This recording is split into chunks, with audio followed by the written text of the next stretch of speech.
back to Top Tip Tuesday. I'm so sorry, I've been really busy in the background doing some awesome projects. Now today I'm going to be telling you guys about the benefits of chili peppers. Let's get into it.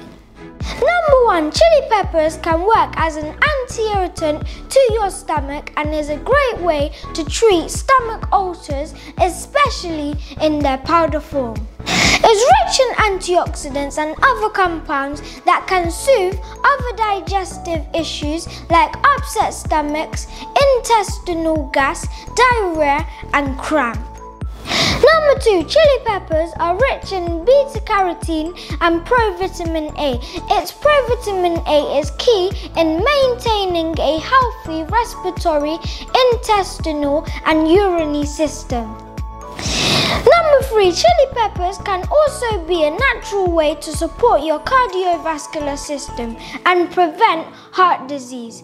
Chili peppers are high in potassium, which is a mineral with a number of functions in the human body. Last but not least, number 4, chili peppers can also help with new blood cell formation. This comes to the fact that chili peppers are rich in copper and iron. And because of this, they are able to treat symptoms of anemia and fatigue. I hope you enjoyed this week's Top Tip Tuesday. Now check out what I'm going to be making on Friday with these chilies. See you next time.